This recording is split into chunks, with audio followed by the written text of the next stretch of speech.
Canada, a people's history, proudly presented with the corporate partnership support of Sun Life Financial, Ascenda, and the Canadian Broadcasting Corporation.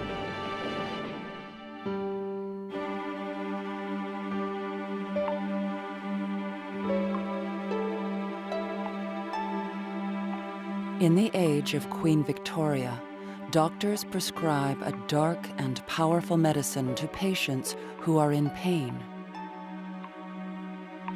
Isabella was in great agony all night and was obliged to have recourse to opium in large quantities. Isabella Clark MacDonald has become addicted to liquid opium taken in a glass of wine. She has been bedridden for almost her entire marriage to John A. MacDonald. It doesn't help that her husband is constantly called away to deal with political matters. John has started for Toronto last evening. I am, thank God, much better. But my head is confused and I am not sure what I say.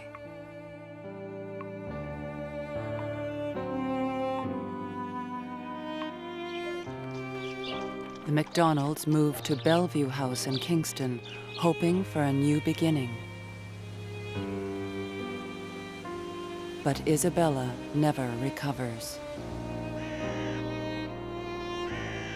During the Christmas holidays of 1857, John A. MacDonald is summoned to his wife's bedside one last time. Isabella is in God's hands, and there we must leave her. The death of Isabella MacDonald devastates her husband. He contemplates leaving politics for good. But powerful ideas are sweeping the land, and there are ominous rumblings south of the border that no one can ignore.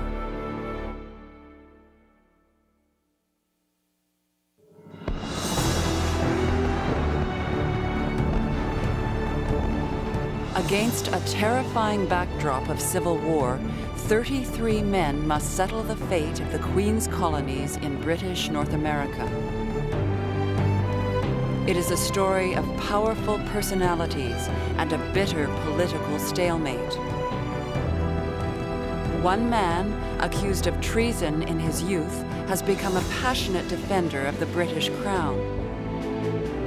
Another risks his life as he preaches peace. They know half a continent is theirs if they can overcome deep mutual suspicion and resist dangerous forces gathering on the border. This is a time of secret deals and backroom interventions by the powerful. A story of risk and seduction. A gamble to build a country from sea to sea.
In the sleepy British garrison town of London, Canada West, Amelia Harris has spent another sleepless night. There appears to be a very great probability of war with the Yankees. If so, the country will be overrun. The thoughts of such a possibility keep me from sleep. Am I never to be free from care and trouble? As a child, she saw her family's farm destroyed when American troops invaded Canada in 1814. Now she is not the only one to worry. As the 1860s dawn, a sense of fearful wakefulness disturbs the British colonies of North America.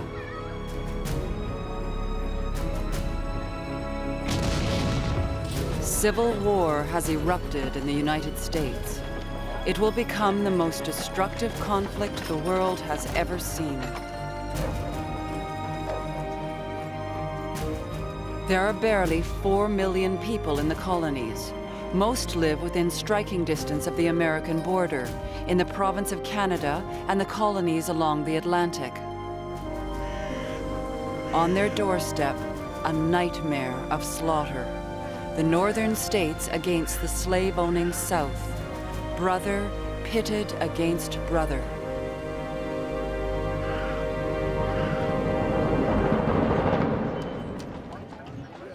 In Washington, President Abraham Lincoln is furious that Britain seems to be siding with the southern states. He considers opening war on 2 fronts, against the South and against Britain's colonies in the North. Some New Yorkers are itching for a fight with the British. In the event of England, in her folly, declaring war against the United States, the annexation of the British North American possessions will unavoidably follow. We could pour 150,000 troops into Canada in a week and overrun the province in 3 weeks more. William Seward, the Secretary of State, believes it is America's destiny to inherit the colonies. Nature designs that this whole continent, not merely these 36 states, shall be sooner or later within the magic circle of the American Union. In Halifax, journalist and politician Joseph Howe is terrified. Our cities would be captured, our fields laid to waste, our bridges blown up, our railways destroyed. Our womenfolk would become a prey to a soldiery largely drawn from the refuse of society.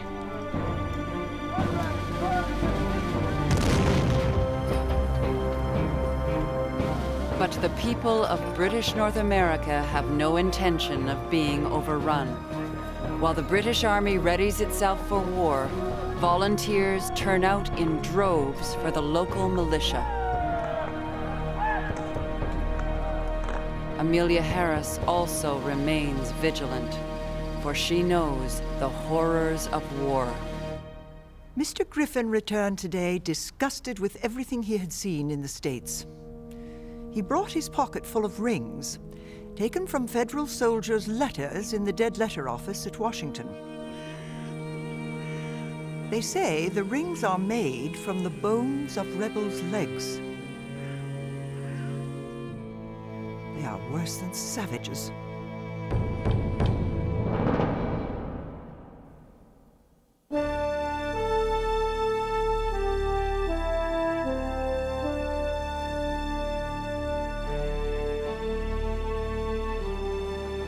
As America spirals into civil war, Canada faces a political crisis of its own. The new Governor-General, Viscount Charles Monk, is favorably impressed by the local politicians, who will have to solve it. Political men as a class are in a lower grade of society than at home, but on the whole I find here more knowledge, more ability, and I think quite as much, if not more, tenderness of conscience as amongst the same class in England. Georges-Étienne Cartier stands out among his peers. He is worldly, urbane, and supremely self-confident.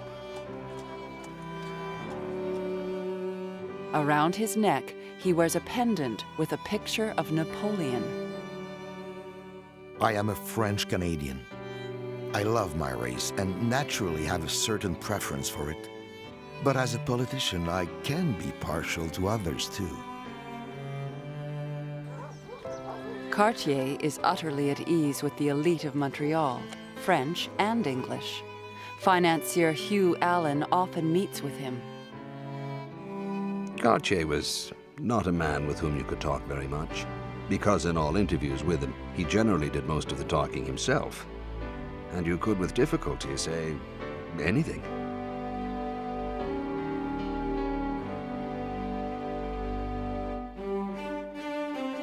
Though a product of the establishment, in his 20s, Cartier joined an uprising against British authority.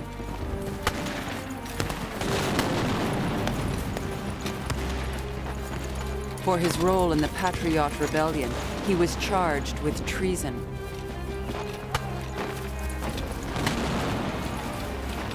But Cartier slipped across the border to the United States with other Patriot leaders.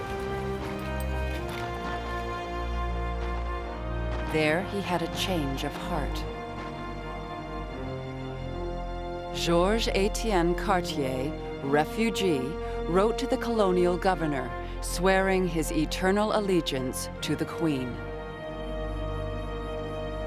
Let me express my burning desire to return to my native land, to resume my duties as citizen and British subject.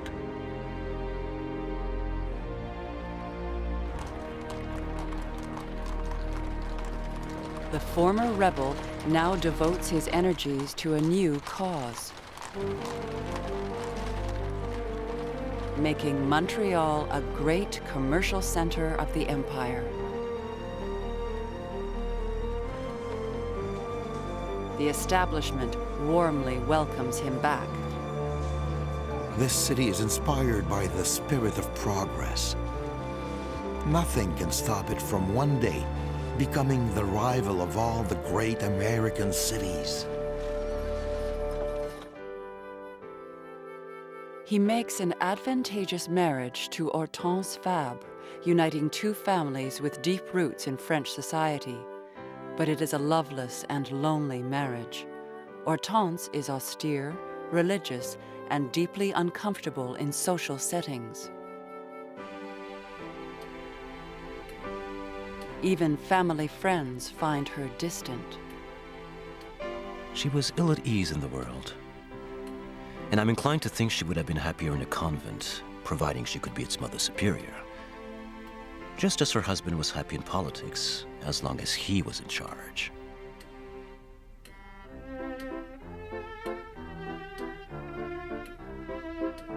But Cartier is a fixture at all social events where he loves nothing more than singing songs he has written to the assembled guests. He is often observed by the young niece of the Governor General, Francis Monk. Mr. Cartier dined in full uniform. No one knows why. He sang or croaked after dinner, and made everyone he could find stand up, hold hands, and sing a chorus. I asked Mr. Cartier his favorite occupation. He said, activities of the heart. What does he mean? Cartier always prefers the excitement of travel to life at home, and is quite content to go wherever his career takes him.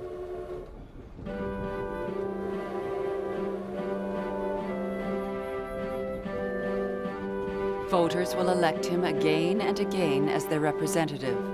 He works tirelessly on their behalf, rewriting property laws, creating a modern civil code, setting up primary schools for Catholics and Protestants, modernizing the institutions of his province.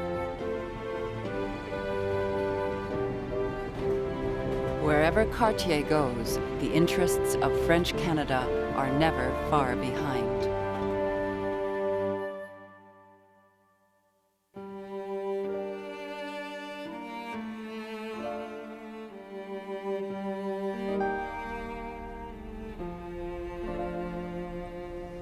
In Kingston, an equally driven man is making his mark. John A. Macdonald has overcome great sadness. In the past decade, he has buried his wife and his 13-month-old son, John Alexander. For a time, he retreats from society. But he is beckoned back and reappears in public.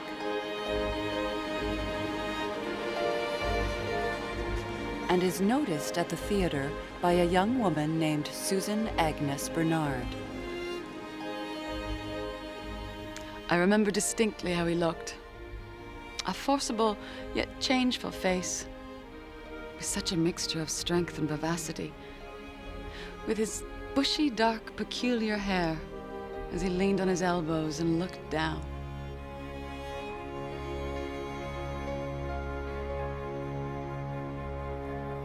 Born in Glasgow, Scotland, Macdonald has the dry humor of the old world. Though I have the misfortune to be born a Scotsman, still I was caught very young and was brought to this country before I had been very much corrupted. Since I was 5 years old, I have been in Canada. All my hopes and my remembrances are Canadian.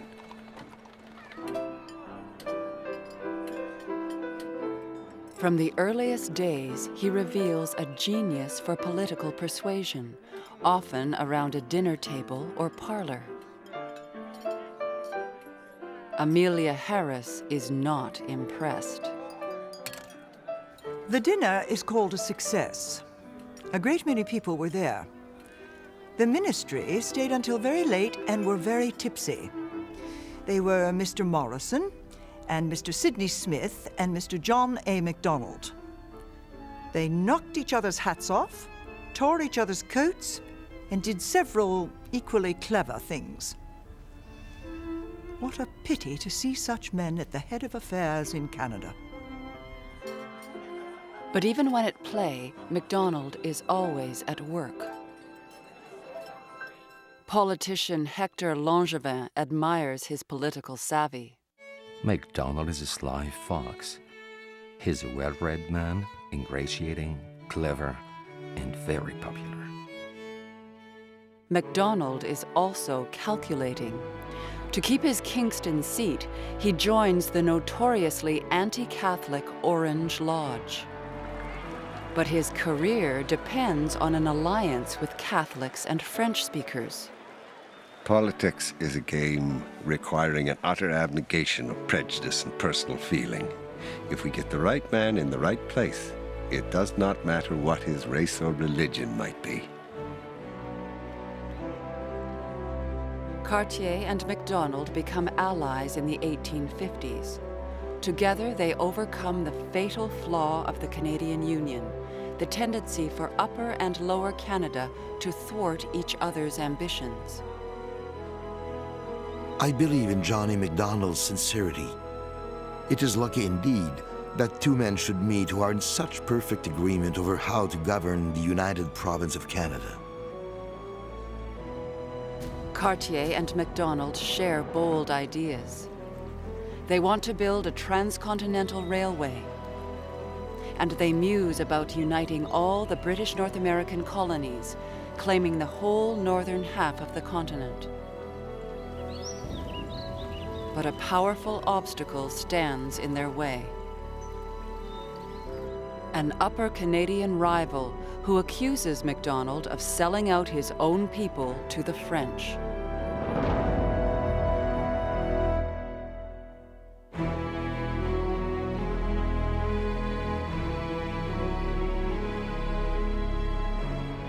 The country is young. There is no position a man of energy and character may not reasonably hope to attain if his will be strong and his brain sound. For many years, the greatest impediment to any Macdonald-Cartier idea was a 6'4" wall named George Brown. Born in Scotland into a literate liberal family, Brown absorbed talk of parliamentary reform around the dinner table. Printer's ink courses through his veins. He arrives in Upper Canada at 25 and goes on to found the most influential newspaper in the colonies. The first Globe rolls off the presses in 1844. It becomes his mouthpiece, aggressive, uncompromising, saluting progress, suspicious of French Catholics whom he accuses of imposing their will on the rest of Canada. What has French Canadianism been denied? Nothing. Bars all it dislikes, it extorts all it demands, and grows insolent over its victories. A body of men whose policy is despotism, whose faith is darkness, whom all freemen dread and all tyrants caress. Let them pass more nunnery and monkery bills, squander the public money on every popish scheme the priests present. The system imposed by Great Britain in 1841 gave each half of the province of Canada an equal number of seats in the United Legislature, even though Lower Canada had more people. The idea was to weaken the political influence of the French majority there. But by 1861, Upper Canada has more people. French Canadians like Cartier now defend equal representation. Our union rests on the principle that two provinces can coexist with equal powers. Neither one should dominate the other. But the system doesn't suit George Brown. Now leader of the Grit Party, he begins a campaign to win more power for the growing English population. All over Upper Canada, people cheer him on. A new slogan is born, Rep by Pop, representation according to size of population. With all his force, Cartier opposes Rep by Pop. The Globe has vented on me nothing but libel and lies, so as to whip up the prejudices of the people. According to the Globe, Lower Canada is the curse of the country. If it didn't exist, Upper Canada would be happier and more prosperous. MacDonald, too, has detested Brown for years. I am carrying on a war against that scoundrel George Brown for abusing me for months in his newspaper. Soon there is political stalemate. Brown is making life impossible for MacDonald and Cartier, and vice versa. Within 4 years, 4 failed governments. We have 2 countries, 2 languages, 2 religions, 2 habits of thought and action. And the question is, can you possibly carry on the government of both with one legislature?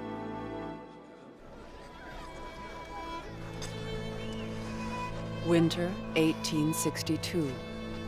Military crisis in the United States. Political crisis in Canada. Yet amid all the uncertainty, the colonies receive a continuing flow of settlers. The dispossessed are coming and bringing their own dreams.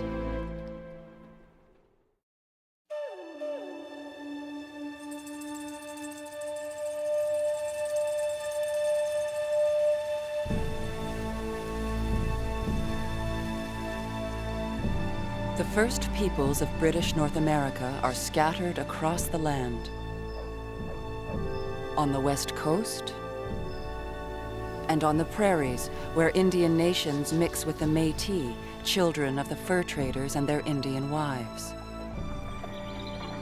The First Nations also live, hunt, and fish on their traditional lands on the east coast. The Inuit in the far north. The keepers of statistics in the colonies are not much interested in the first inhabitants, but keep careful notes about the lives of the white colonists. Of the roughly 4 million people living in British North America, about half are Catholic and half Protestant. French speakers make up almost 1/3 of the population.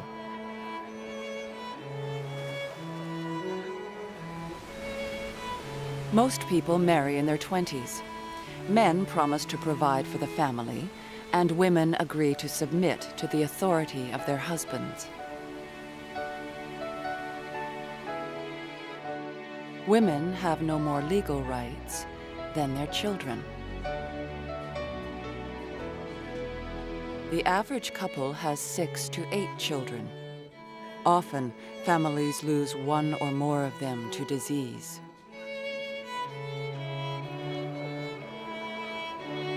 In mid-century, the citizens of British North America are joined by refugees fleeing oppression. In a generation, they will transform their adopted country.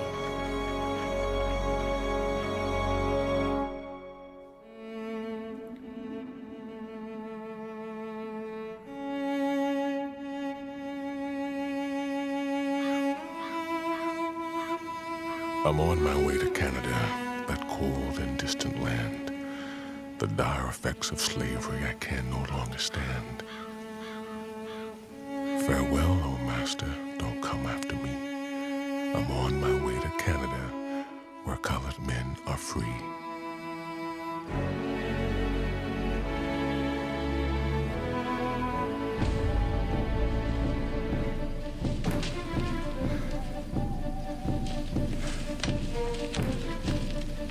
In the 1850s, American slave owners are on the hunt.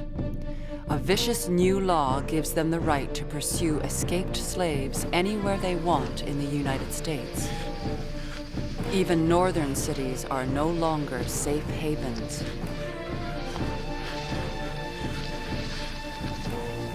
But on the plantation, word gets around that any slave who can slip across the border will be free. Slavery has been illegal in Upper Canada for half a century.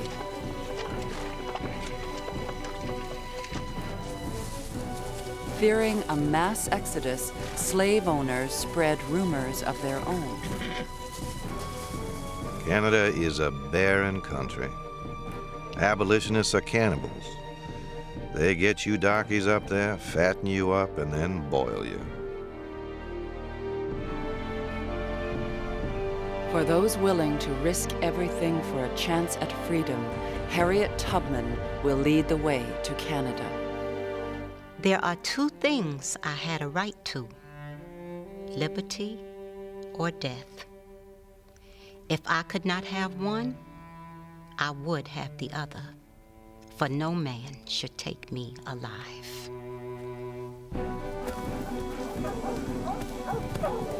Month after month, Harriet Tubman spirits blacks safely across the border. They follow rivers, hide in swamps and forests. Always a fear of capture at their backs. Harriet Tubman threatened to shoot any man who tried to turn back. If he was weak enough to give out, then he'd be weak enough to betray us all and all who had helped us. And do you think I'd let so many die for just one coward man? On my Underground Railroad, I never ran a train off the track, and I never lost a passenger. Hundreds follow Harriet Tubman to freedom. She is known as the Moses of her people. Slave owners put a bounty on her head of $40,000. In the cities and towns of British North America, anti-slavery societies spring up to welcome the newcomers. Journalist and politician George Brown is one of the founders of the Toronto Anti-Slavery Society. The existence of a professedly Christian and civilized nation of men stealers is a disgrace, not only to America, but to the whole world. But sympathy for the new arrivals only goes so far. As they settle, curiosity and support fade. For every meeting in favor of abolition, there is another wanting an end to black immigration. Some citizens openly demand they be sent back. Let them be free in their own country. Let us not countenance their further introduction among us.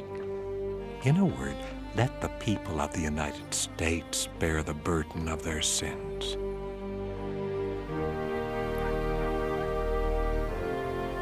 In spite of the hostility, a black community takes root. In Victoria, free blacks who have escaped California's racist laws form a regiment to defend British North America. Neither victuals, clothes, nor money.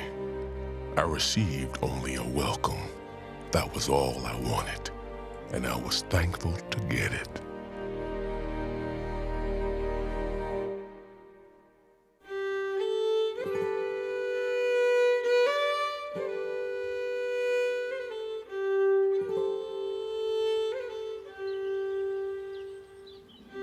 In the 1840s, disaster strikes the Irish peasantry.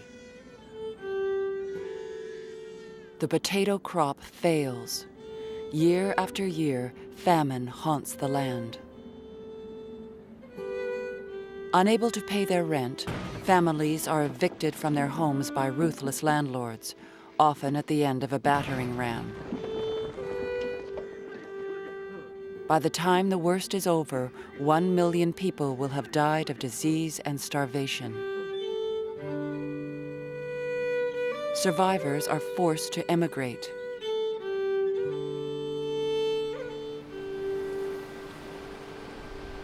But the ships bound for North America carry death in their holds. Overcrowded and unsanitary, they are known as the coffin ships.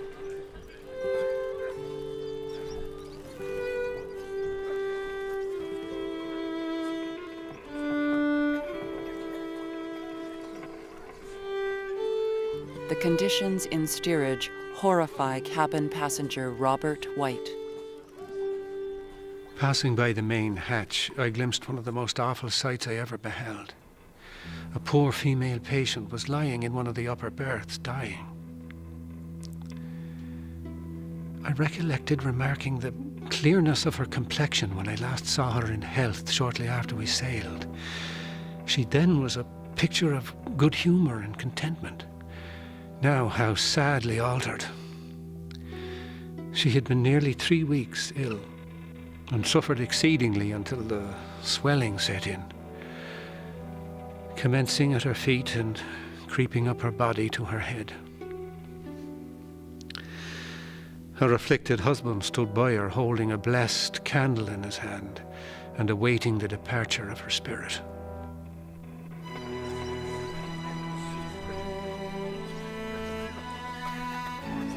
As they sail up the St. Lawrence, passengers get their first glimpse of Canada.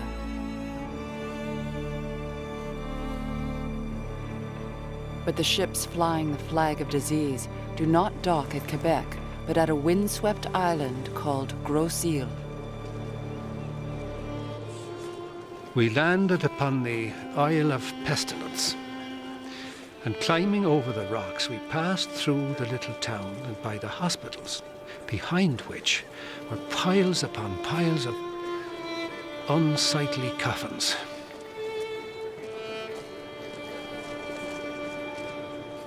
Many spend their last days at the quarantine station on Gros Isle, staring across the St. Lawrence at the land where they had hoped to start a new life.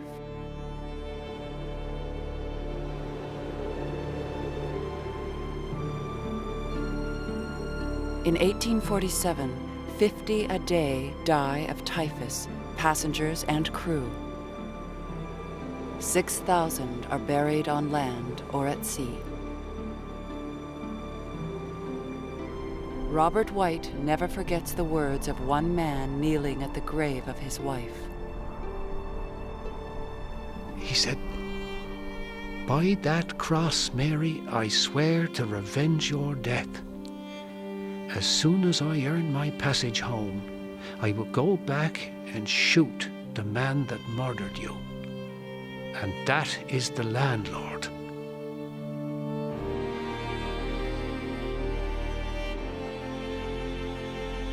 Many children whose parents have died are adopted into French-Canadian families. Their names will live on: Doyle, Murphy, Ryan, Johnson.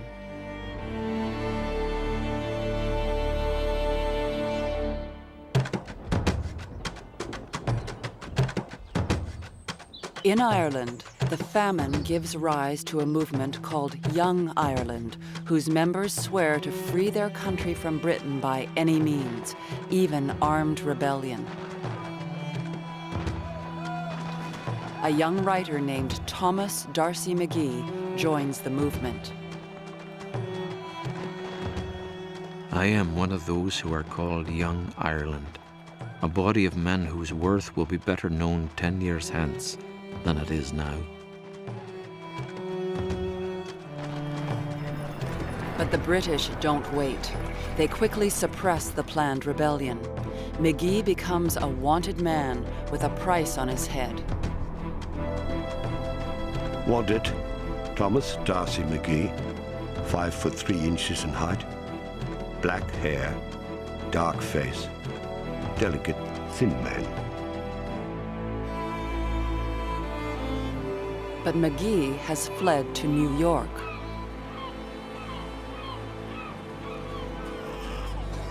American cities swarm with survivors of the famine.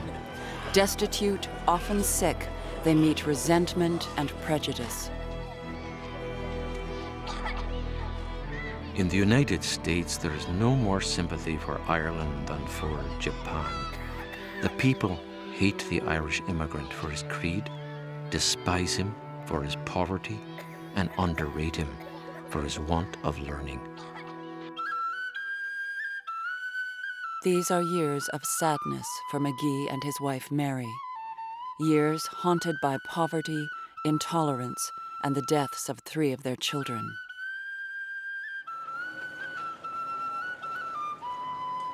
When he is invited to start a newspaper in Montreal, McGee eagerly accepts. He is desperate for a new beginning. Montreal looks upon you not as foreigners, but as children of their own household.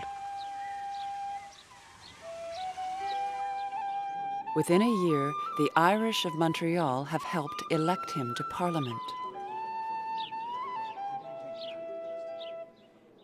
It is 1857.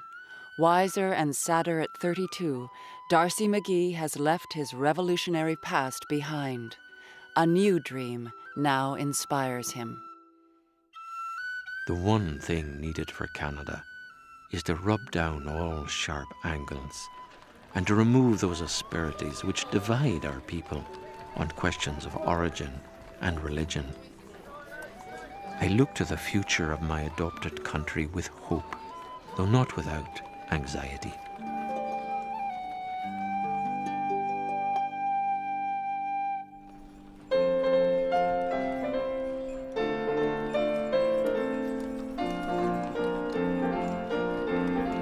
We must show ourselves equal to the changes brought by progress.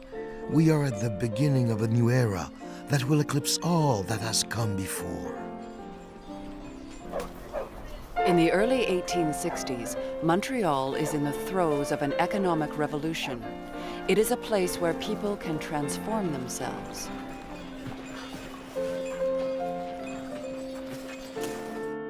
William Notman arrives in the busy city, fleeing financial ruin in Scotland.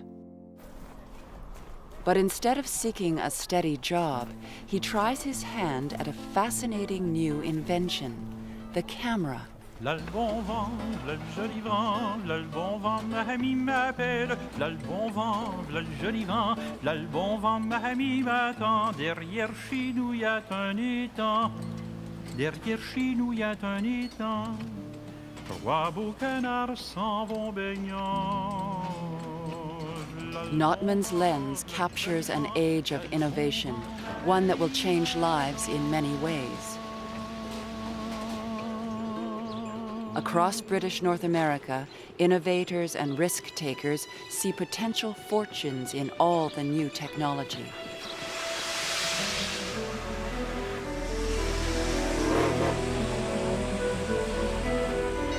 Especially the steam-powered locomotive. The Grand Trunk, centered in Montreal, embodies the optimism of the era.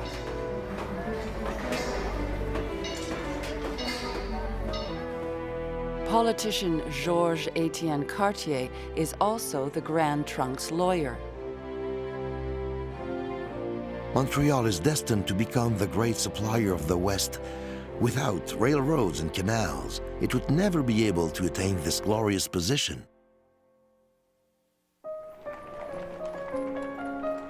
Cartier has frequent sittings at the Notman Studios.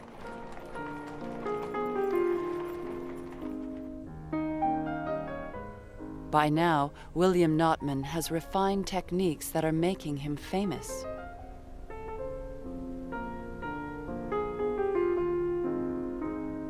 A neck brace keeps the subject's head still.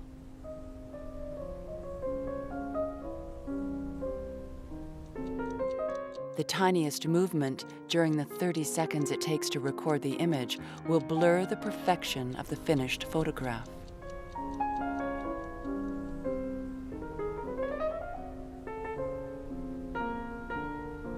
At $2 a sitting, photography is still the preserve of the wealthy.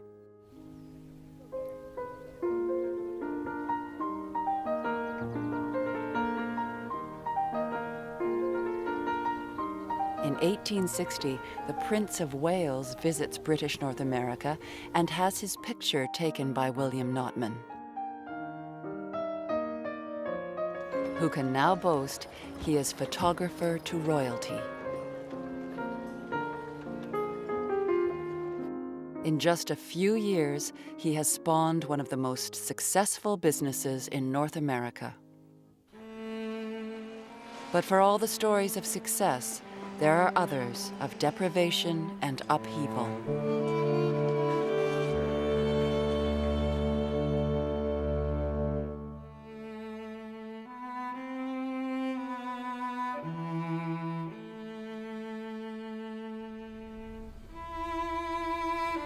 When he was 21, a young pharmacist in New Brunswick witnessed something so shocking it haunted him for the rest of his life.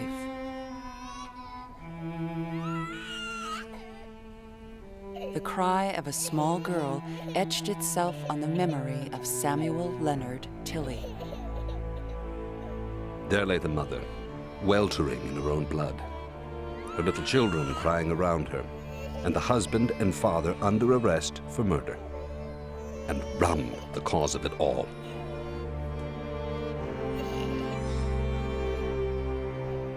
Tilley resolves to rid the world of the evils of alcohol and devotes himself to the cause of prohibition. Fighting the alcohol habit is an uphill battle when booze is cheaper than clean water, and where a dipper waits behind store counters, free to all good customers. Citizens are constantly lectured about the dangers of drink, but politicians barely seem to notice another problem that haunts the growing cities.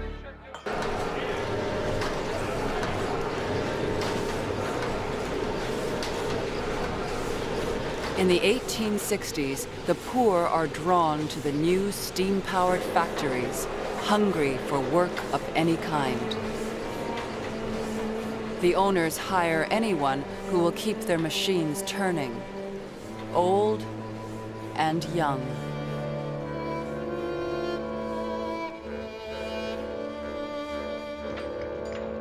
Some are expected to work for nothing during their first months on the job,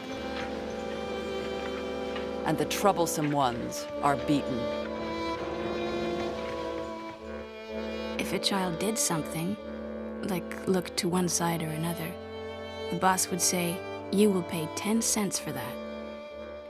And if he did it 2 or 3 more times, then the boss would take a club and beat him. As always, winter is hardest on the poor. When the ports freeze up and the factories close, there is little work to be found. The poor must turn to volunteers and churches for relief. One who tries to help is Jane Slocum, Mother Superior of the Grey Nuns in Montreal. Another winter of utter misery. The poor are starving to death. Scarcely a day passes without someone asking for shelter. I believe that if we had a shelter that could accommodate 1,000 more, we could easily fill it. Every day, children are found abandoned on the steps of charities. Little is known about them. Some are Irish, their parents dead from typhus. Others from families too poor to feed or clothe them. They arrive, without names, on the verge of starvation.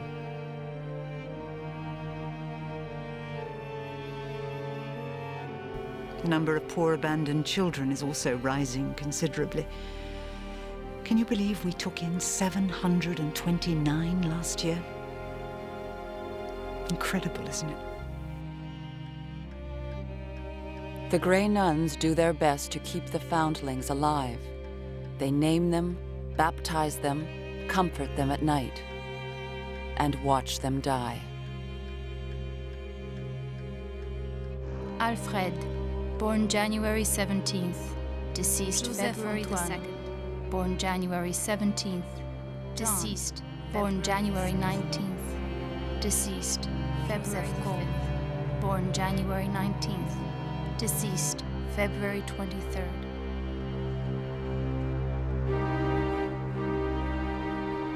Of the 729 placed in their care that year, only 33 survive.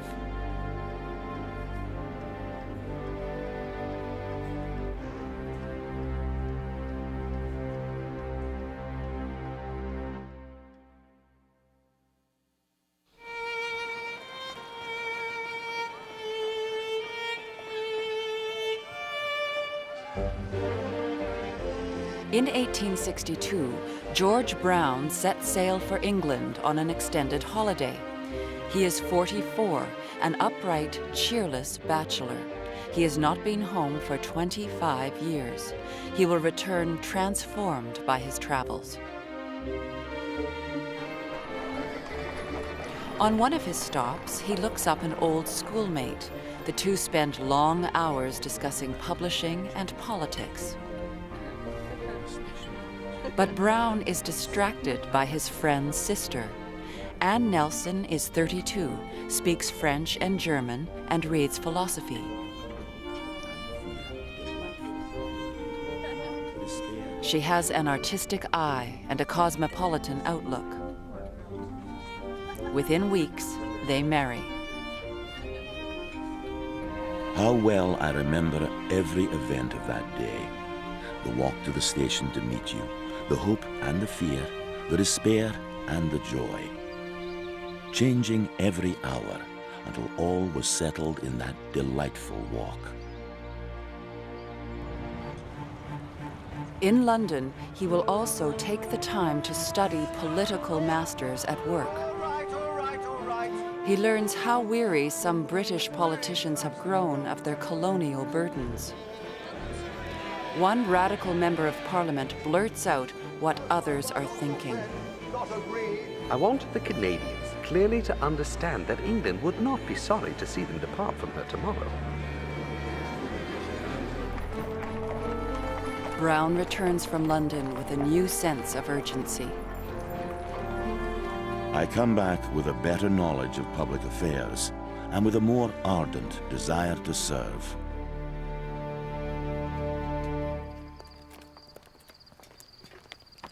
When the Browns arrive back in Toronto, word quickly spreads.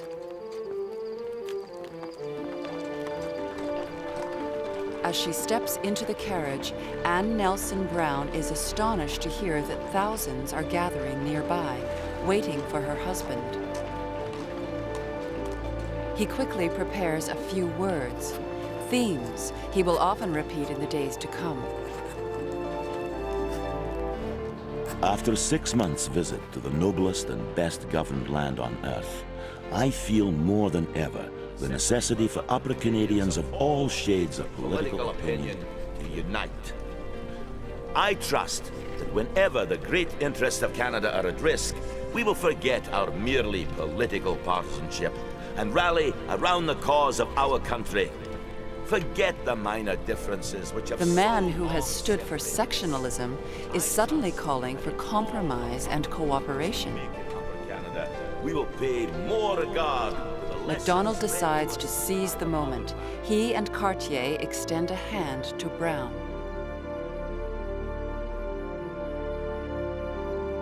Critics warn Cartier to be cautious.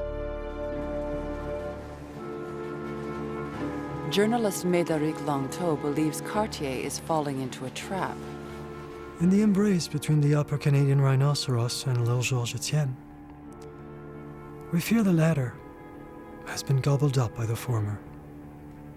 We even thought we heard the huge monster cry out just before he wolfed down his mortal enemy. At last, I can chew you up and swallow you down in one mouthful. You, your religion, and your race. Damn little Frenchman. But to the horror of the critics, a coalition takes shape, uniting forces that seemed irreconcilable. I consented to enter the cabinet with great reluctance. But it was such a temptation to have possibly the power of settling the sectional troubles of Canada forever. Brown will now play a major role in shaping the political future. The province of Canada must again be broken in half, he argues, becoming a looser federation of two. But why stop there, others ask? Why not include the colonies along the Atlantic and the vast territory of Rupert's Land owned by the Hudson's Bay Company, and beyond them, stretching to the Pacific, British Columbia? It is an idea that inspires not just Brown, but all of the leadership, a country spanning the continent. Irish immigrant D'Arcy McGee gives voice to the vision. Look to the land next to Europe, Newfoundland. Again, away towards the sunset, lies the new Canada West, the field for another great province. These are facts, not dreams. Consult the map, and there they stare you in the face, demanding the helping hand of wise and intrepid statesmen. But the plan to remake the map of North America will have to overcome deep political rivalries.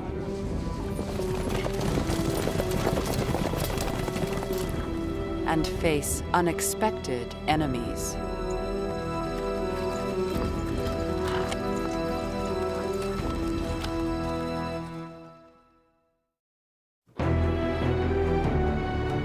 Perched on the cliffs where Wolfe fought Montcalm, colonial politicians struggle to create a country of their own.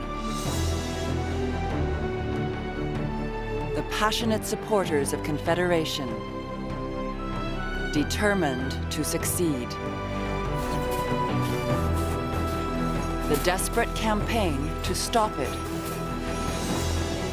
And the dawn of a new dominion.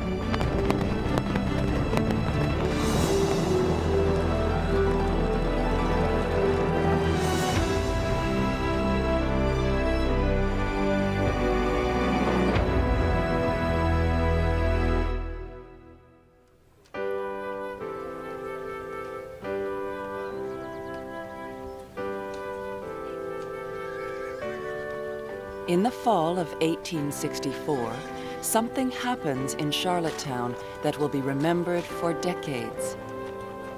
After an absence of 21 years, the circus is in town.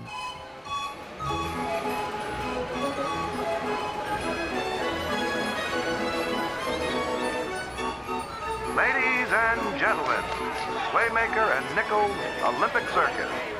Look at the array of stars, first-class artistes, and other attractions too numerous to mention. 2 performances every day at 2 and 7 o'clock p.m. 1 week only, admission 25 cents.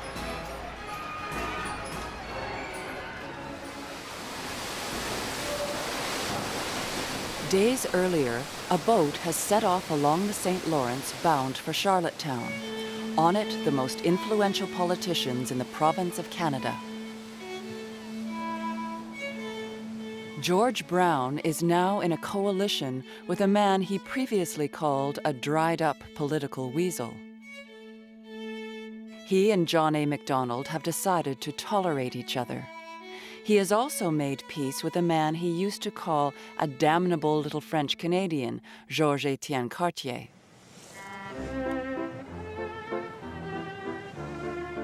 I was up at 4 in the morning to see the sun rise and have a saltwater bath. We had great fun coming down the St. Lawrence, having fine weather, a broad awning to recline under, lots of books, chessboards, and so forth. They each go with different motives in mind. Cartier feels that if he can persuade the Maritimes to join in a union, together their population would balance that of English Canada West. Brown dreams about the end of French domination of English affairs, the end of political stalemate. Macdonald worries about American aggression. If the Maritimes will join Canada, perhaps together they can resist their powerful neighbor.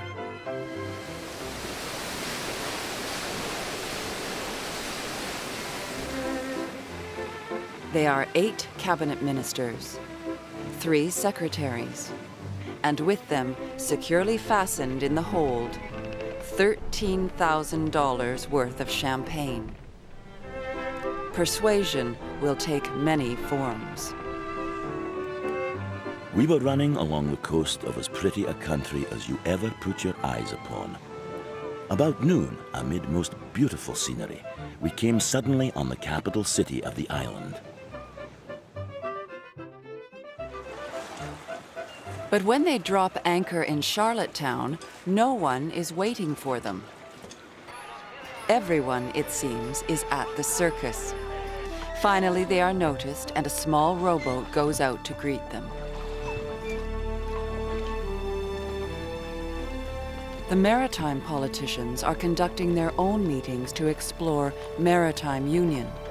They politely postpone their discussions to hear what the Canadians have to say.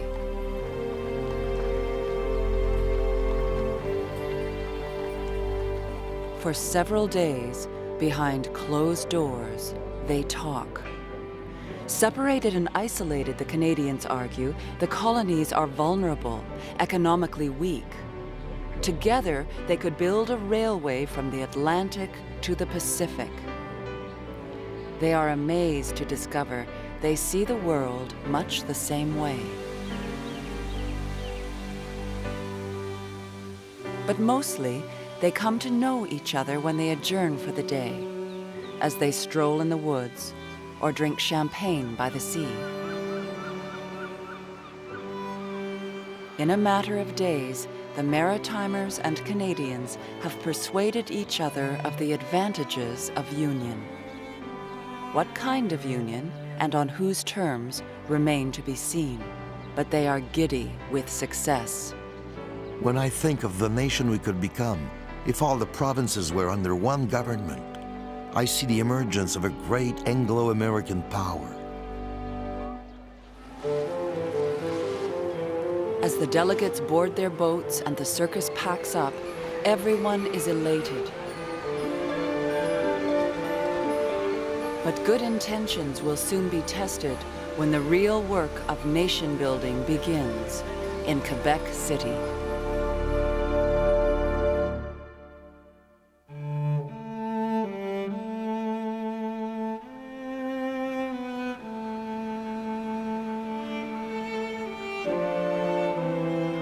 October 1864.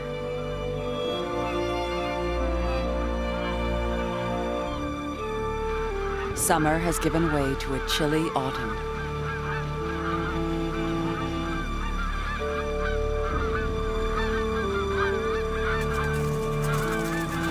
Politicians from Nova Scotia, Prince Edward Island, New Brunswick, Newfoundland, and Canada are gathering in Quebec City.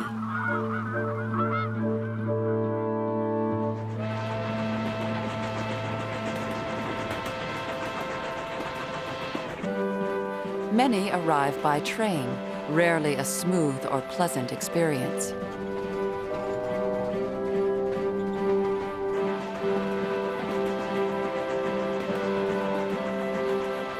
Endless hours rattling along at 9 miles an hour. Mercy Coles, daughter of a delegate from Prince Edward Island, brings her diary up to date. We've just started in cars again, and one might just as well try to write on horseback. A special train met us, and we came into Point Levy flying. How can I describe my first impression of Quebec? We saw Wolfe's monument on the Plains of Abraham, and the monument to the brave who fell at the taking of Quebec. It was pouring rain when we landed. The whole Quebec Conference takes place under torrential storms. As the first order of business, delegates have their pictures taken. Local photographic studios quickly mass-produce calling cards. Mercy Coles collects them all. All the gentlemen have been having their likenesses taken. Mr. Tilley was there. He gave me such a nice card of himself. Papa's is only tolerable. Mercy Coles' father owns a brewery. He once fought a duel with Edward Palmer, but because neither was a very good shot, they now sit on the PEI delegation together. Two are doctors by training, Charles Tupper of Nova Scotia and Etienne Pascal Taché from Lower Canada. Ambrose Shea of Newfoundland is a businessman and journalist. Many are lawyers, like Oliver Mowat of Kingston and Adams Archibald from Nova Scotia. Few are as skilled in the art of lawmaking as Macdonald and Cartier. They have a distinct advantage over the others. The maritime delegations include politicians of all persuasions. Government members and rivals have joined forces to protect their regional interests. But Georges-Étienne Cartier has brought no critics with him. Of the 33 delegates gathering in Quebec City, only 4 are French. Cartier has decided he will speak for his fellow citizens. I never let public prejudice be my guide. I only consult, and will only ever consult, my own conscience. But Cartier does consult others. The railway barons are in town, hoping the delegates will agree to build a railway linking all the colonies.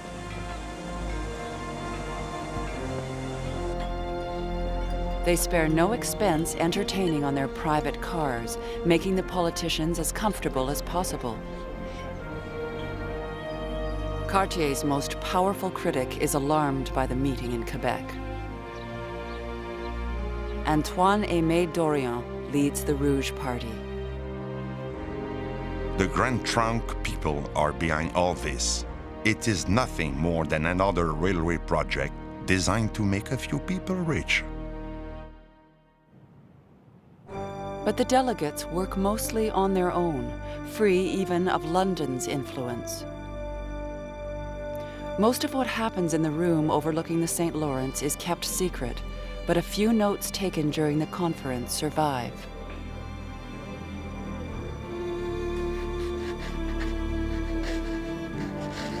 We have the strongest feelings in favor of confederation.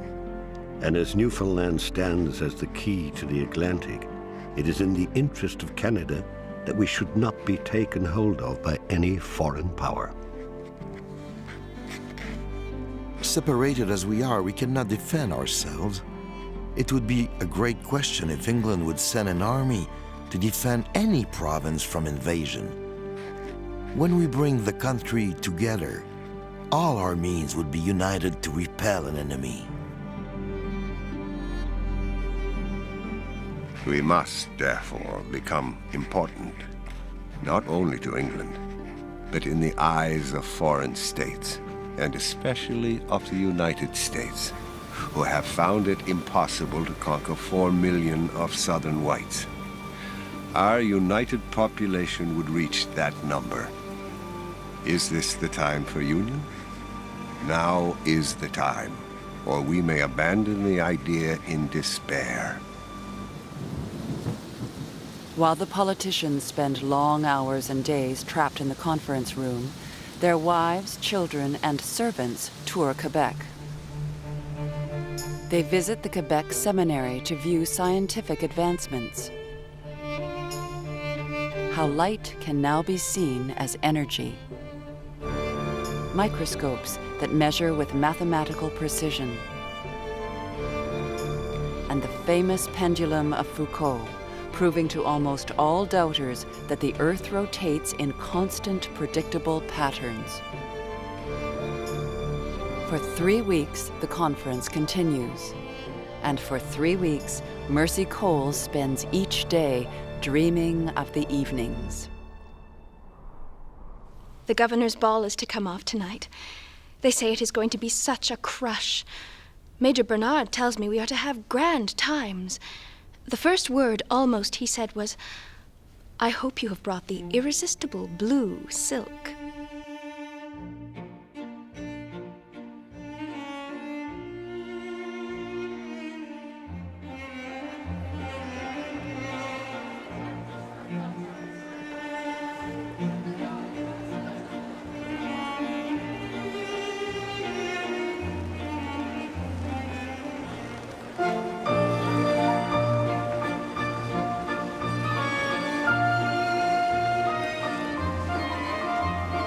A journalist visiting from France is dazzled by Quebec City.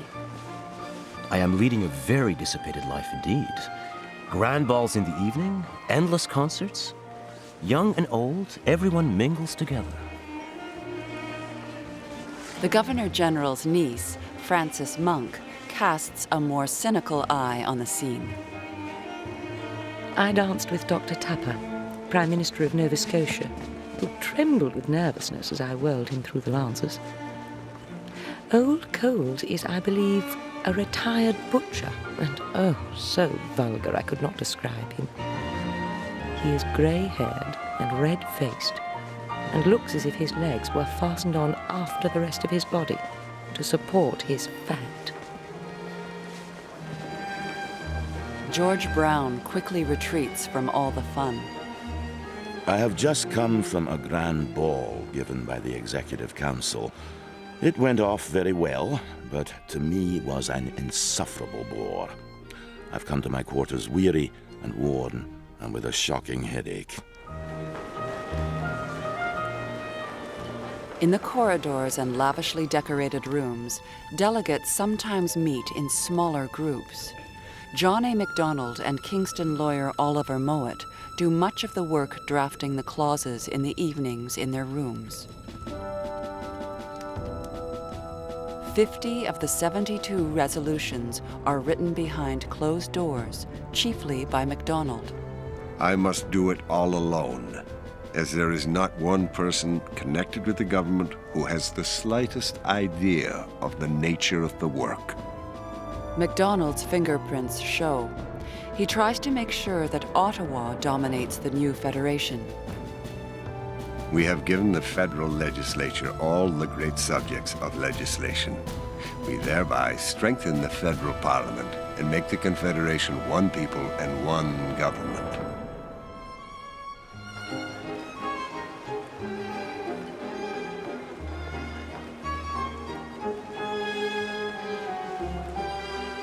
As the hard-working delegates join the revelers, subtle forms of persuasion continue on the dance floor.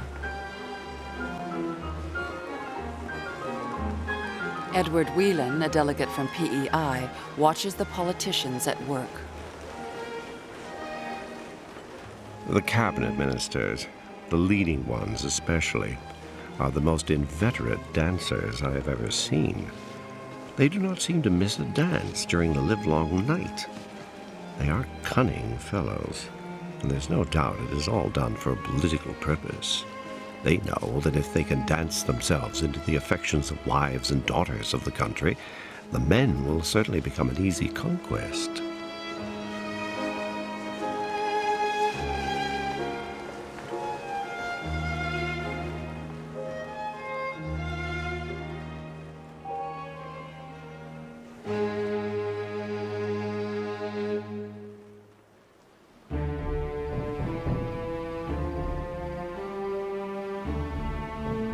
But the late-night work of John A. Macdonald is making many maritime delegates uncomfortable.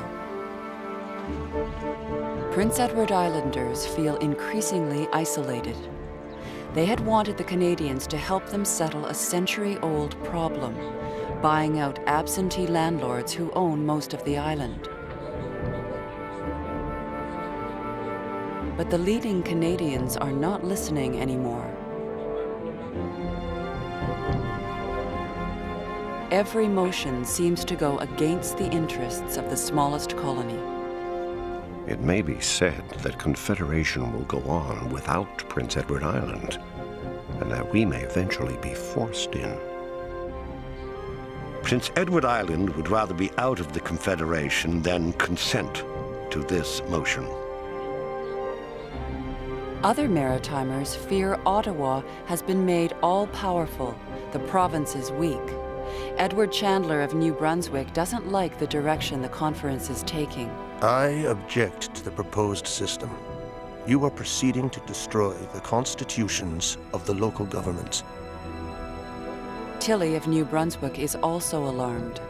The government would take all the public property and proposes nothing in return. But if consensus is elusive, events in America, as always, cast a long shadow over Canadian affairs.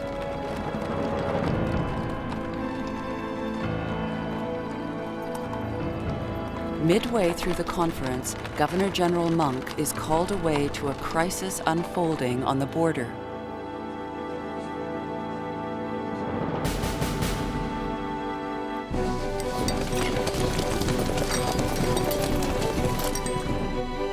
Confederate soldiers hiding out in Montreal have invaded the sleepy town of St. Albans, Vermont.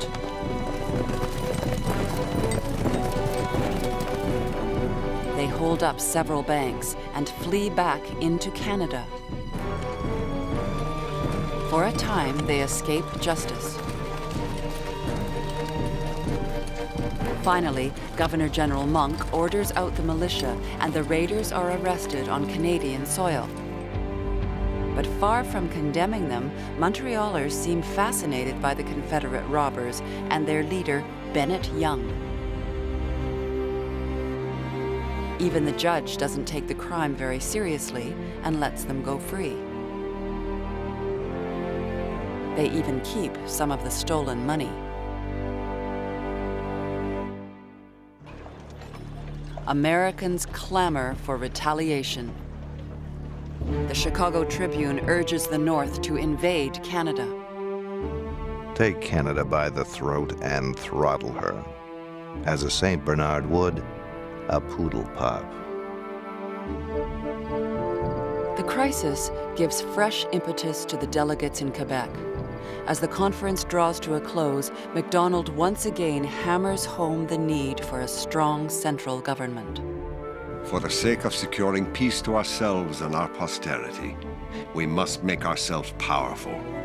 The great security for peace is to convince the world of our strength by being united. In the final days, doubters around the table are silenced by the sometimes overbearing Canadians. An agreement is reached, for now. The language of the Quebec deal is cautious, legalistic, deliberately different from the revolutionary phrases of France and America 100 years before. After many arguments, they agreed to representation by population, a division of powers between federal and provincial governments, and peace, order, and good government for the citizens. Montreal MP Darcy McGee is proud of the balance they have struck. Our principle, distinct from the American, is founded on an equal union of authority and liberty. And our safety lies in the growth of the national sentiment that we are a people amongst the great peoples of the world. After 18 days, the delegates pack their bags and head home. George Brown jots a final note to his wife. Dearest Anne, all right. Conference through at 6 o'clock this evening. Constitution adopted. A most creditable document. A complete reform of all the abuses and injustice we have complained of. Is it not wonderful? The old French domination is entirely extinguished. Some will say our Constitution is dreadfully Tory, and so it is. But we have the power in our hands to change it as we like. Hurrah! Cartier is confident, perhaps too confident, his constituents will applaud the results. This union we made in Quebec is the most just and equitable that could have been adopted in the circumstances. Yes, it will protect all our rights, all our interests, and will assure the prosperity of all the provinces.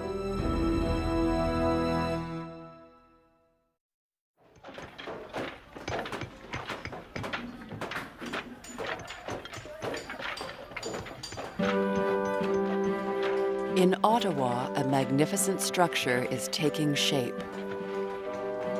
Queen Victoria named this isolated lumber town the capital of the province of Canada in 1857, over the claims of more established places like Quebec and Toronto.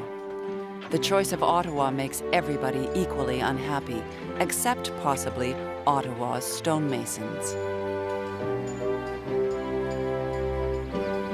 The buildings finally give residents something new to look at in a town known better for bad drains and mud. When it comes to Confederation, the English half of the province seems immediately sold. They gain more representation in Parliament for their growing population and a promise of new land when the West is opened.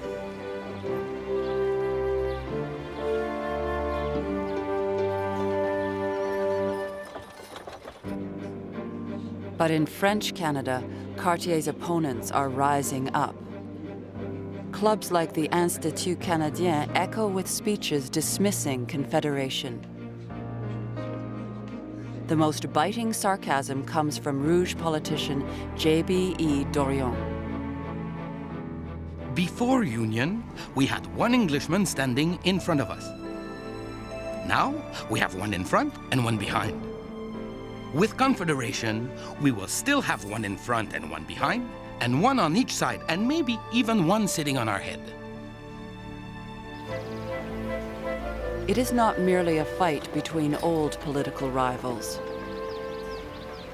A young journalist and lawyer named Wilfrid Laurier also passionately opposes Confederation. 25 years ago, the French nation was more vigorous. It was united, strongly French. Today it is weak, divided, not yet anglicized, but becoming so. We must use whatever influence we have left to demand a free and separate government.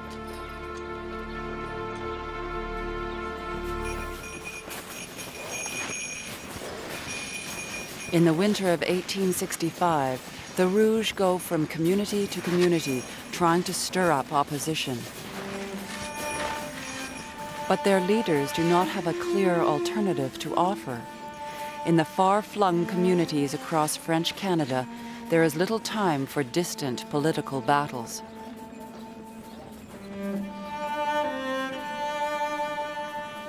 and the Rouge have a more powerful enemy than apathy. For years, they have been battling the Catholic Church over its unquestioning support of authority. Until now, the Church has been silent on Confederation, but Cartier says the Church must act. Have no doubt, the more events unfold, the more we will see the need for Confederation, so as not to be absorbed into the vulgar anti-Catholic democracy of our neighbors.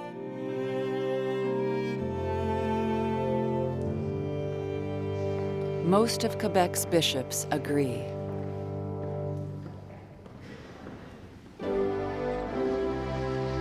They instruct the faithful to support Cartier and the new union, from the pulpit and in the quiet of the confessional.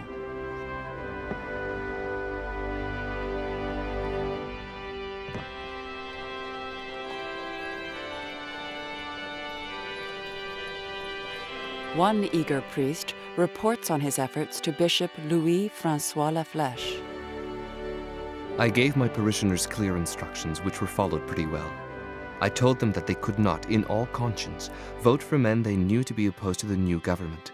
If they did, they would make themselves largely guilty in the eyes of God. The newspaper La Minerve makes a more positive case for Confederation.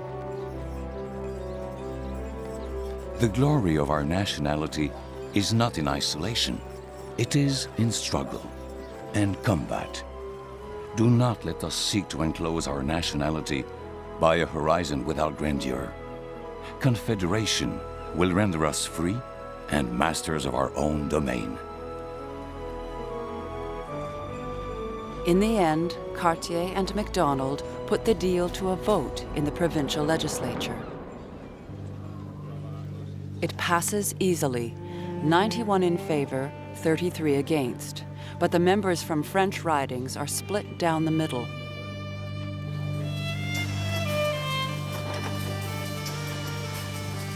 Newspaper editor Médéric Longteau makes a point of naming each one who voted for Confederation. Let their memory be dark, synonymous with treason.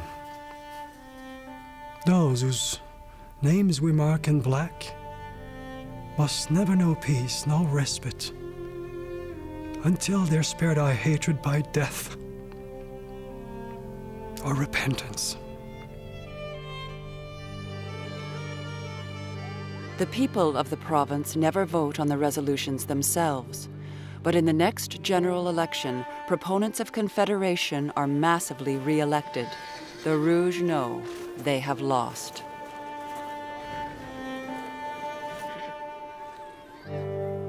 You may go to sleep on the day of Confederation with all those guarantees tucked under your pillow.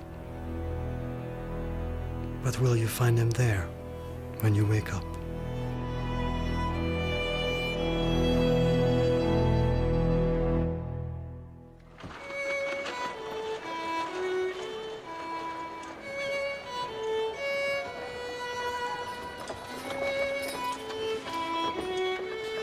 In the mid-1860s, the maritime colonies are booming. The American Civil War brings prosperity to every port. There is a surge in worldwide demand for ships and lumber. Samuel Cunard of Halifax has always had a good eye for ships. For a time, the Cunard fleet is the fastest and safest on the North Atlantic. When maritimers think about the world beyond their borders, it is likely to be Liverpool or Boston, not Montreal. Few have ever done business with an Upper or Lower Canadian. But the Premier of New Brunswick has. Samuel Tilley comes back from Quebec City, persuaded that New Brunswick's future must be with Canada. The condition of affairs told us plainly that the provinces could not remain much longer in the present relations, and therefore it became our duty to prepare for change. Tilley's message has little resonance outside St. John. He holds a snap election and loses. An anti-Confederation government takes his place. In London, William Gladstone, Chancellor of the Exchequer, favors the Quebec deal. He is furious at the voters of New Brunswick. There is something almost ridiculous in the idea of their standing upon an opinion of their own in such a matter against ours, and against that of Canada, with 5 or 6 times the population. Orders are dispatched to set things straight. The Queen's representative in New Brunswick arranges for the upstart government to be brought down.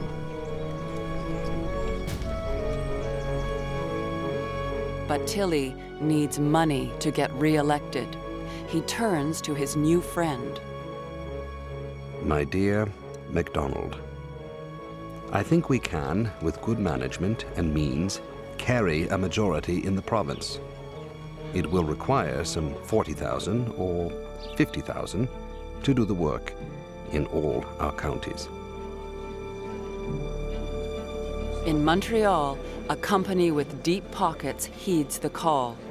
The Grand Trunk Railway is keenly interested in the idea of linking Canada with the Maritimes by rail. They have plenty of friends in Montreal. Georges-Étienne Cartier is, after all, their lawyer and a senior minister in government. But the Grand Trunk needs friends in the East as well.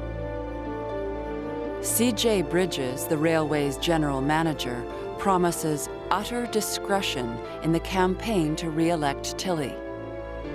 My dear MacDonald, I've sent the needful to Tilley and kept all our names here off the document.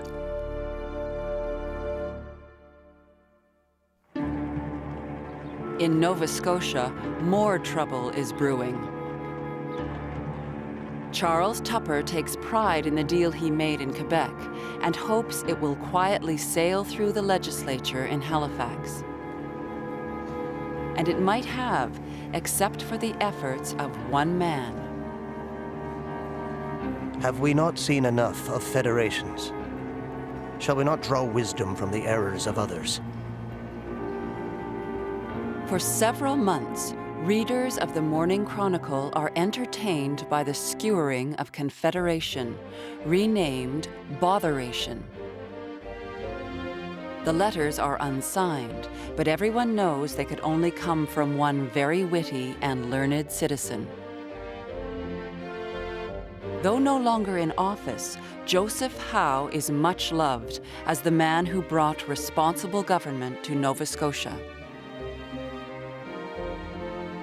Did anybody ever propose to unite Scotland with Poland or Hungary? Any Scotsman who had proposed a union of that kind would have been sent to a lunatic asylum. Yet Nova Scotians, who passed for sane men, proposed to hand over our revenues to a people who have about as much knowledge of our affairs as the Poles have of Scotland. Howe reflects the independent habits of Nova Scotia.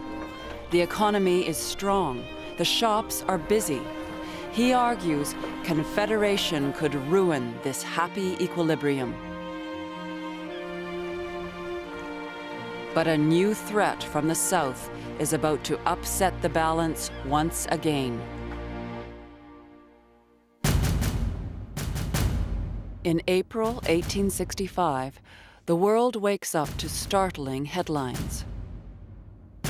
With the death of Abraham Lincoln and the end of the Civil War, another kind of menace is building on the American border. Disbanded soldiers with their own scores to settle, not with the South, but with Canada.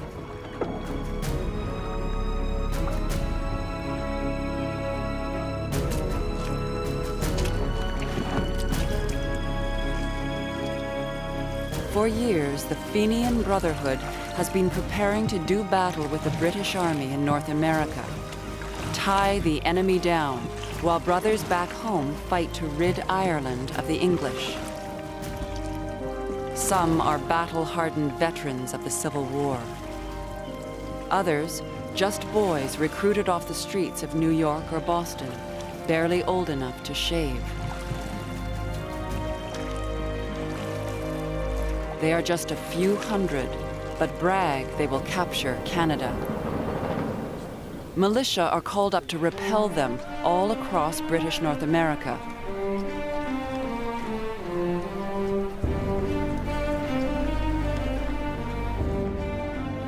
The son of Amelia Harris is among the volunteers.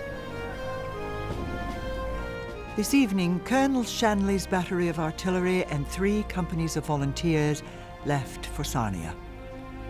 George is with them. He left such a desolate feeling behind him. The house and grounds looked lonely,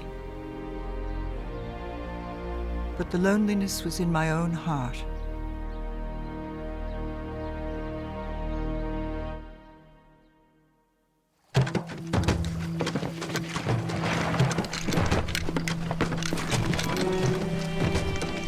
For months, the Fenians launch raids along the Canadian frontier and the New Brunswick border.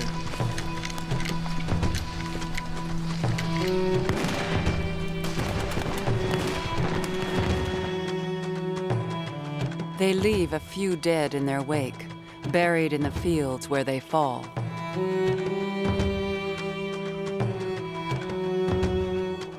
The Fenians are more of a psychological threat than a military one. But advocates of Confederation know the Fenians can only help their cause. Unite the colonies and build a railway, they argue. We will never again be vulnerable to outside attack. A nervous population begins to listen.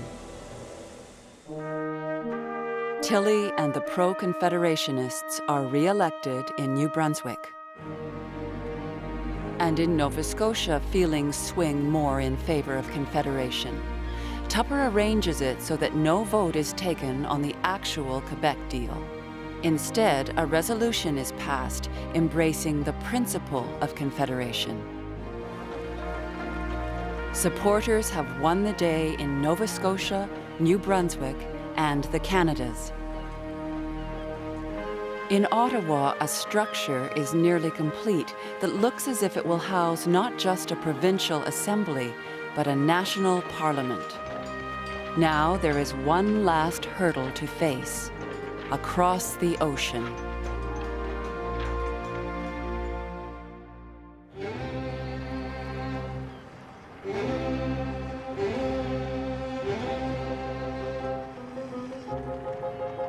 London, November 1866. The Queen has lost her beloved husband, Prince Albert, but she is slowly returning to public life.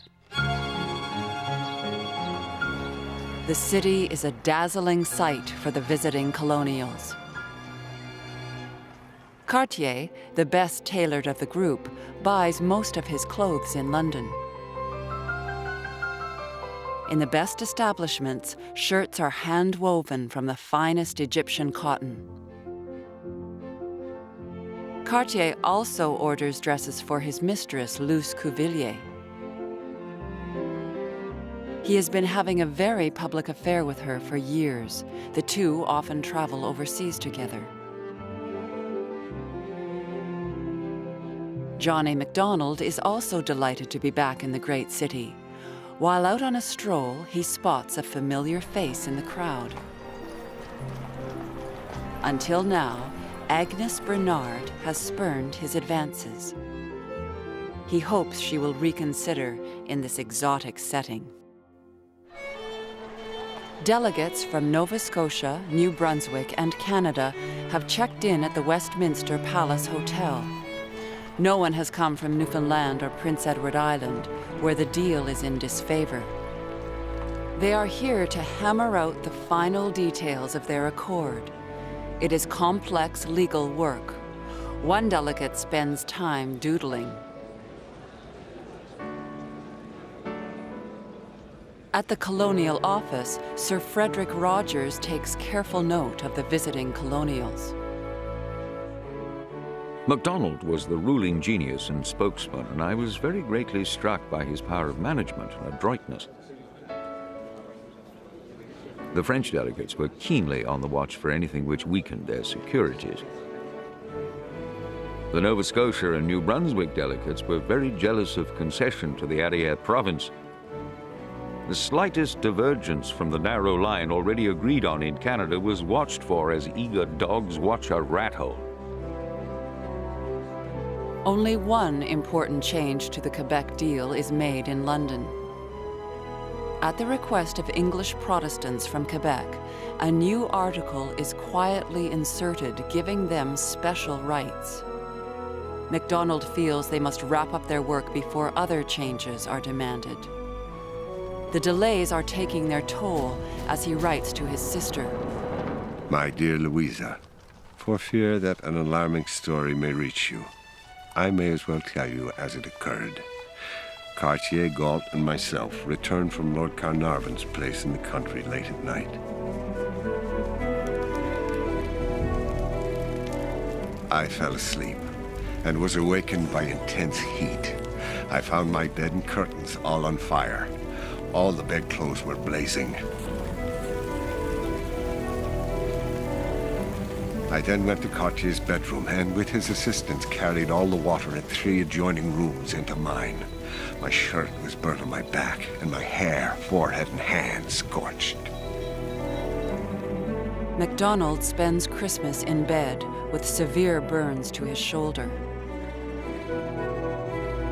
By February, he has recovered enough to marry 32-year-old Agnes Bernard, whom he has finally won over. He ceases to be a widower, and she a spinster. As February turns to March, tension rises. At Westminster, the Conservative government is on the brink of falling, endangering the safe passage of the Canadian Bill. But the eloquent Colonial Secretary Lord Carnarvon gives the British North America Act its final push. We are laying the foundation of a great state. Perhaps one which, at a future day, may even overshadow this country. But come what may, we shall rejoice that we have shown neither indifference to their wishes nor jealousy of their aspirations. On March 29th, the Queen gives her consent to the union of her British North American colonies. Canada, Nova Scotia, and New Brunswick will now become the Dominion of Canada. As they make their way home, the founding fathers of Confederation are in a philosophical mood. No wonder the French follow political affairs in Canada with such interest. They cannot believe that we have undergone a major political revolution without spilling any blood, which they have done so prodigiously.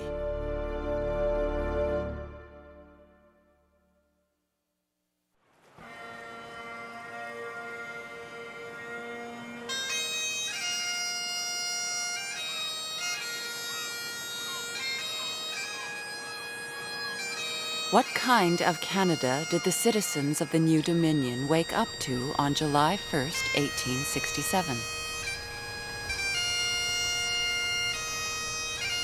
It depended on where they woke up. In Ottawa, John A. is now Sir John A. Macdonald, the Prime Minister of Canada.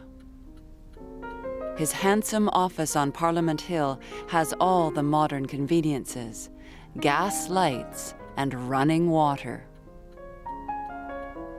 His wife, Lady Agnes Macdonald, begins a new diary. This new dominion of ours came noisily into existence on the 1st. And the very newspapers seem hot and tired with the weight of announcements and cabinet lists. Here in this house, the atmosphere is so awfully political that sometimes I think the very flies hold Parliament on the kitchen tablecloths.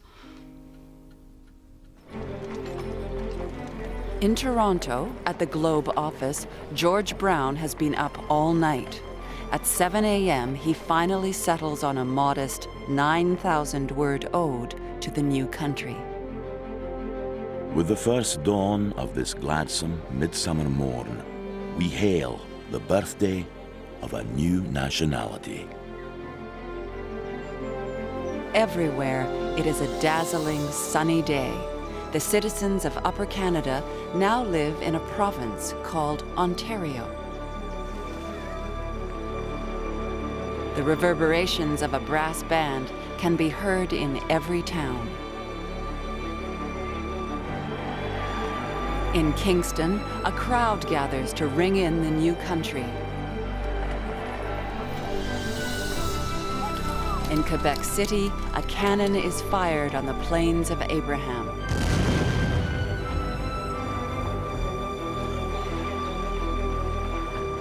Most Canadiens will spend time by the water, happy to have a long weekend.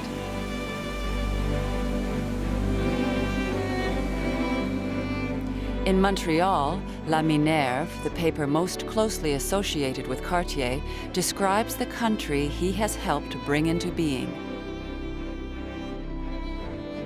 As a distinct and separate nationality, we form a state within a state. We enjoy the full exercise of our rights and the formal recognition of our national independence. In Nova Scotia, the British colonist expresses the official view. The days of isolation and dwarfhood are past. Henceforth we are a united people, and the greatness of each goes to swell the greatness of the whole. In other quarters, the mood is distinctly truculent. An effigy of Dr. Tupper was suspended by the neck all afternoon on the spot known as the Devil's Half Acre, and in the evening was burnt side by side with a live rat.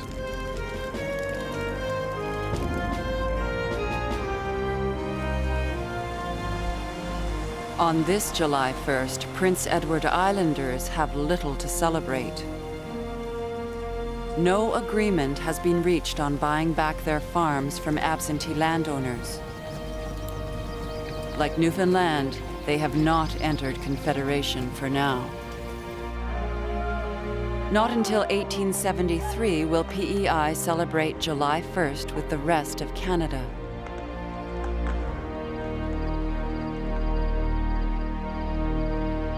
But on this July 1st, the night is starlit and warm, a moment never forgotten by a young girl in Hamilton, Ontario. There was the dark, and then there was the light of a candle. Then there was the opening of the great door and the rush of cool, fresh air and the deep darkness.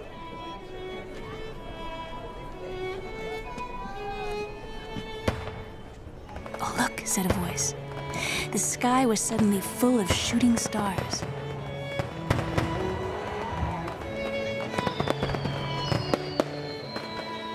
There were fountains of stars, colored red and green and blue, spraying bright balls of color into the air.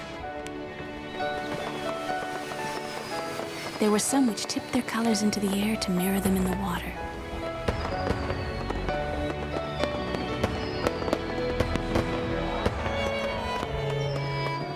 "This is the 1st of July in the year 1867, Father said. Always remember this day and this night. You're a very lucky little girl to be a child in Canada today."